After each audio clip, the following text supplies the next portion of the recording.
keuntungan daripada ridha atas ketentuan Allah.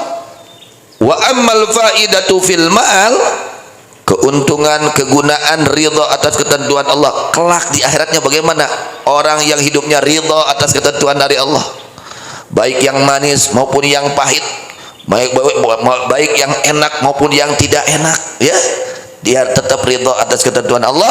Bagaimana kelak di akhiratnya? Fa thawabullahi ta'ala wa ridwanuh, Allah siapkan pahala untuk orang tersebut dan Allah ridho atas orang tersebut. Tuh ridho Allah geus dibikin ka manehna. Ku sabab manehna ridho kana katangtulan ti Gusti. Tuh genah geus puguh. Ieu mah keur sangsara teu ridho wah. Geus didundaina sangsara di akhiratna balangsak disiksa ku Allah. Nauzubillah min dzalik. Qala Allah taala radhiyallahu anhu wa radu anhu. Allah berfirman radhiya ridha Allah wa Allah anhum dari mereka wa radu dan ridha mereka anu dari Allah. Itu di dalam ridha ya harus belajar, harus dilatih, dilatih ridha atas ketentuan dari Allah meskipun pahit. Teu boga duit pahit. Wah pahit. Peuheur pisan. Aduh pahit ya. Pahit pisan. Gitu keun wae pahit-pahit ge ubar teleg we nampi Gusti gitu we ridho karena katangtosan di Gusti ridho we sok ridho geus puguh kauntunganana. Wa ma fis sakhati minal ham wal huzni wad dajar fil hal, bagaimana bahayanya orang kalau tidak ridho atas ketentuan dari Allah, ya, dia itu murka kepada ketentuan Allah, tidak menerima atas ketentuan Allah. Di dalam as-sakhat, murka atas ketentuan dari Allah, akan terjadi alham, kesusah dan kebingungan. Oh, roba kasusah kabingung, bingung jeung susah we hirup. Ketenangan, tidak ada ketenangan hidupnya, susah, sedih, ya. Wal hazan, ya, sedih. Wad dajar, dan bosan fil hal pada saat ini di dunia nak bakal pinuh kasusah, bakal pinuh kabingung gara-gara naon? Teu ridho kana papasten ti Allah. Siap-siap we jelema teu ridho kana papasten ti Allah, siap-siap bakal panggih jeung kasusah, panggih jeung kabingung. Karoyong pedak jeung kasusah kabingung ulah kumaha carana supaya kasusah kabingung teh laleugitan lalumpatan ti urang sing ridho kana papasten ti Gusti.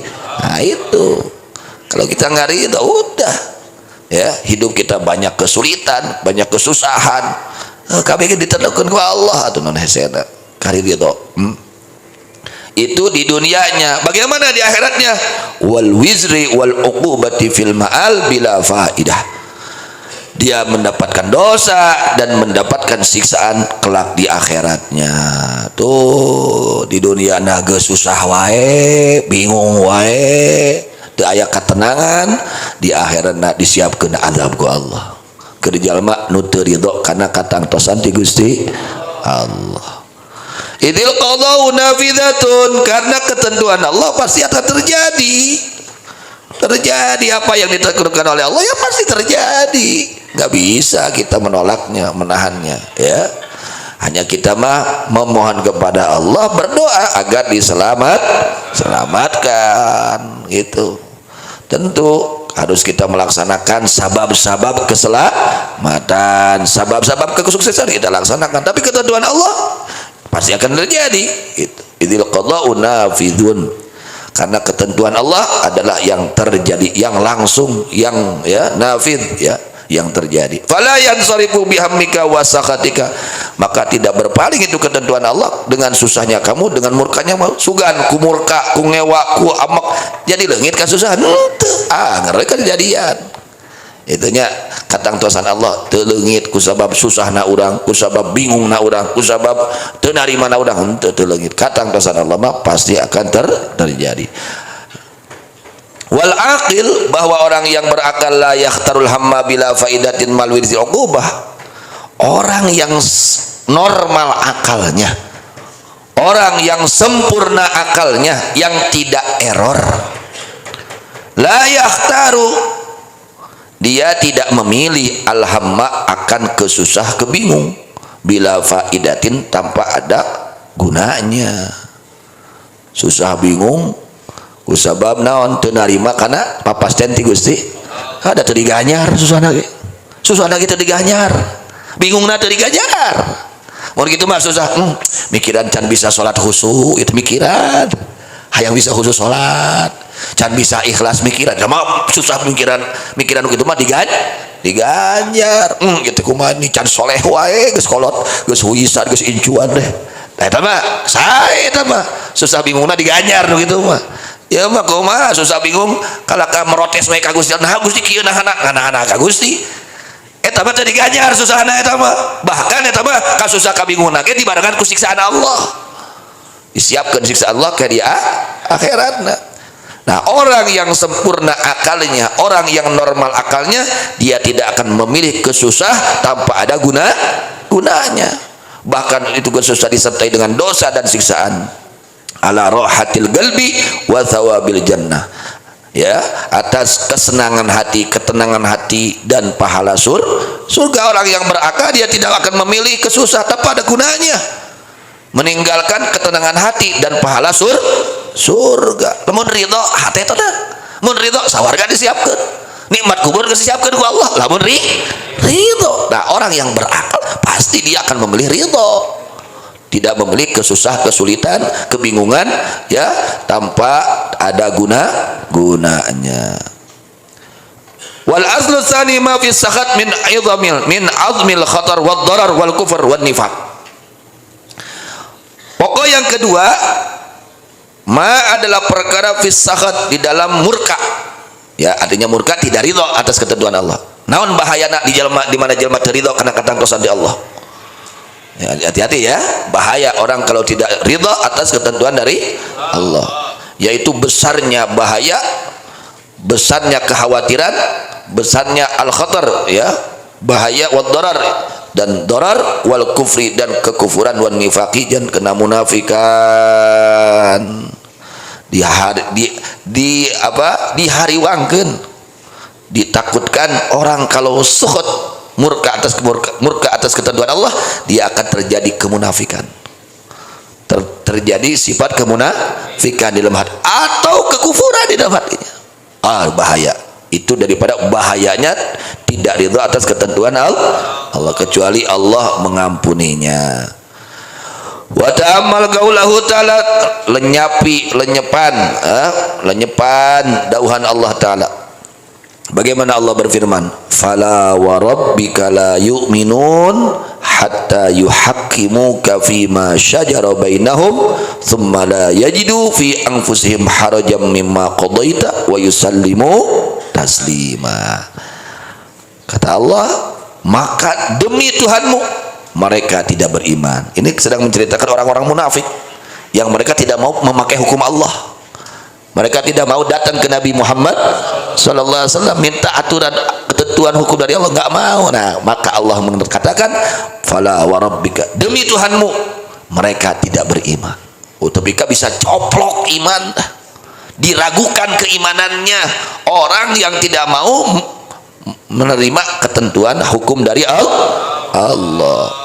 Hatta yuhakimuka fima syajara bainahum, sehingga mereka mengangkat hakim kepadamu pada apa-apa yang terjadi di antara mereka. Kemudian mereka summa la yajidu fi anfusihim harajan, kemudian mereka tidak mendapatkan pada diri mereka harajan kesumpekan, keraguan tidak ada atas apa yang ditentukan hukum olehmu. Mimma qadaita wa yusallimu taslima, mereka sadrah pasrah atas ketentuan hukummu. Nah, baru itu orang yang beriman. Fanafal iman, maka menghilangkan Allah al-iman akan iman. Kata iman itu enggak ada. La yu'minun, tidak beriman. Fanafal iman, Allah menafikan akan iman orang yang bagaimana? Mereka tidak mau melaksanakan aturan hukum Allah. Mereka mereka tidak ridho atas ketentuan Allah. Mereka tidak tunduk atas ketentuan Allah, hilangkan tuh iman. Itu bahaya ya. Wa aqsama ala faqdil iman, dan Allah sumpah kepada tidak punya iman, hilangnya iman amman sakhita wa wajada fi nabi harajan min qada'i Rasulillah SAW. Dari orang yang murka, ya, dari orang yang murka dan ia mendapatkan pada dirinya, pada hatinya keraguan dari ketentuan hukum kepastian dari Rasulullah sallallahu alaihi wasallam. Jelma wae saudara Imam Ghazali anu nya anu naon sakhita yang murka, tidak menerima, tidak ridho atas hukum Rasulullah SAW, dan dia merasa berat, ya, tidak lapang hatinya atas ketentuan dari Rasulullah SAW. Allah katakan dia itu hilang imannya, bahkan pakai sumpah Allah, fala wa rabbika la yu'minun. Saudara Imam Ghazali gitu. Ini yang tidak ridho atas ketentuan hukum dari Rasulullah SAW. Fa kaifa halu man sakhita qada'ahu ta'ala. Maka bagaimana apalagi orang yang tidak, ya, pakai fahaluman, maka bagaimana nasibnya keadaan orang yang murka atas ketentuan Allah Ta'ala. Ditangtukan ku Allah terido komo deui jelema terido wae kana hukum Rasulullah SAW, kana katangtosan anu ditangtoskeun ku Kangjeng Rasulullah SAW bisa ngaakibatkeun leungitna iman. Komo lamun terido kana katangtuan anu ditangtukeun ku Gusti. Masya Allah, bahayana eta kados. Oh, dah diajarnya diajar ridokeun peuheur-peuheur wae, pahit-pahit geum ditelegaan wae gitu nya.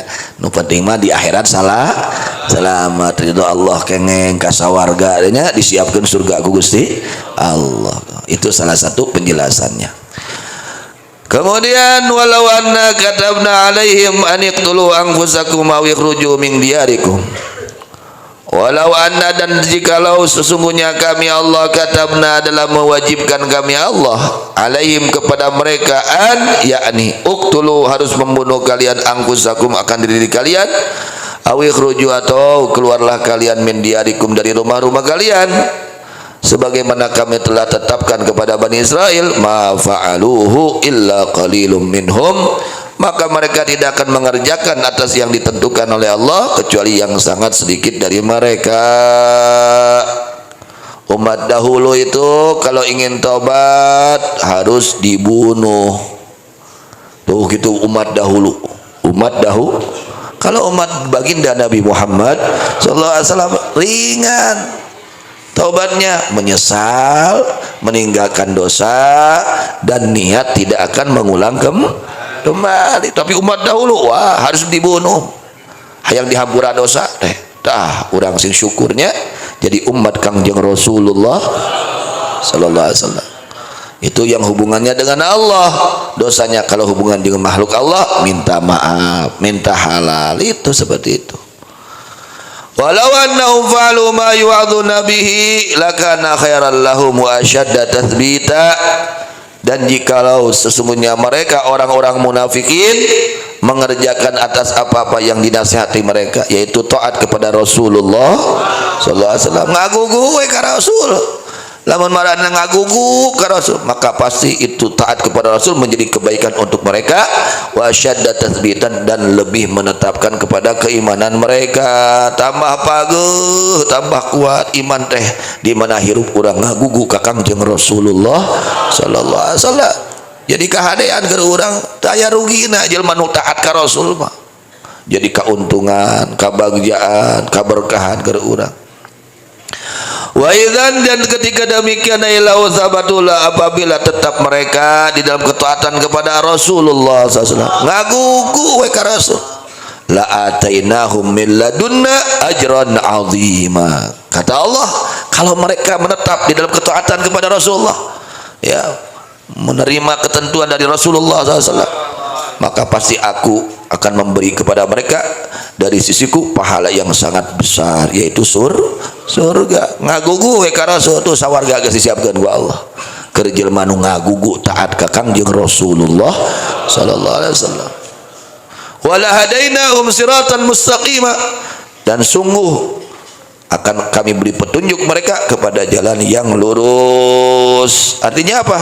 Andai kata mereka melaksanakan perintah Rasulullah SAW, pasti Allah akan memberi kepada mereka kebaikan di dunia, kebaikan di akhirat. Adanya kebaikan di dunia dan kebaikan di akhirat Allah berikan kepada siapa? Orang yang taat betul-betul kepada Rasulullah SAW.